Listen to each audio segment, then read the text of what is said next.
ठाणे महानगरपालिकेत महायुती स्थापन करताना जे काही ठरलं होतं त्या चर्चांचा मान राखला जावा आणि ते निर्णय कायम ठेवले जावेत असं मत वनमंत्री गणेश नाईक यांनी व्यक्त केलंय। वर्तकनगर येथील भाजपच्या ठाणे विभागीय कार्यालयामध्ये शुक्रवारी झालेल्या पत्रकार परिषदेमध्ये ते बोलत होते। अर्थसंकल्प 2026 विषयी माहिती देताना झालेल्या पत्रकार परिषदेला उपमहापौर कृष्णा पाटील, शहराध्यक्ष संदीप लेले, भाजप गटनेते मुकेश मोकाशी यांसह पदाधिकारी उपस्थित होते।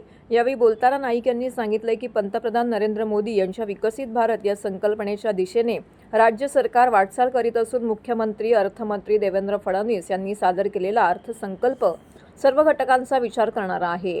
मच्छीमारांसाठी 1200 कोटी रुपयांचं अनुदान देण्यात येणार असून पाणी पुरवठा योजनांनाही प्राधान्य देण्यात आलेलं आहे।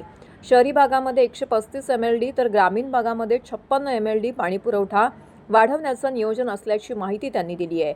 वन विभागाच्या कामकाजाबाबत बोलताना त्यांनी सांगितलंय की विदर्भातील वाघांच्या संख्येनुसार प्रत्येक जिल्ह्यात व्याघ्र सफारी उभारण्याचा निर्णय घेण्यात आला आहे। तसेच शहरांमध्ये बिबट्यांचा वावर रोखण्यासाठी वन खाते सतर्क असून आतापर्यंत सुमारे 450 बिबट्यांना पकडण्यामध्ये यश आलं आहे। त्यापैकी काहींना सुरक्षित स्थळी हलवण्यात आलं असून लवकरच ठाणे पालघर जिल्ह्यात बिबट सफारी उभारली जाणार आहे। वन्य प्राण्यांची शिकार रोखण्यासाठीही कडक उपाययोजना करण्यात येत असून पुढील 3 वर्षांमध्ये परिस्थितीत लक्षणीय सुधारणा दिसून येईल असा विश्वास त्यांनी व्यक्त केला आहे। असेल तर तशा प्रकारची माझ्याकडे तुम्ही तक्रार करा। महानगरपालिका क्षेत्रामध्ये वृक्ष प्राधिकरण ही एक कमिटी असेल आणि त्या वृक्ष प्राधिकरण कमिटीचे आयुक्त त्याचे प्रमुख असतात।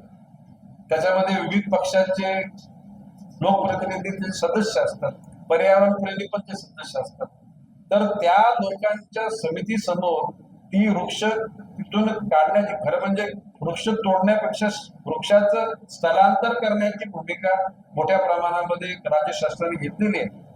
ज्या वेळेला मोठी रस्ते निर्मिती होते त्यावेळेला तिथले वृक्ष तिथून मुलासकट काढून अन्य ठिकाणी त्याचं रोपण करण्याची भूमिका घेतलेली आहे। चुकीच्या पद्धतीने जर कोणी वृक्ष तोडले असतील तर तुम्ही तक्रार करा, त्याची उच्चस्तरीय चौकशी करून त्या तोडणाऱ्या लोकांना पनिश करण्याचं काम आम्ही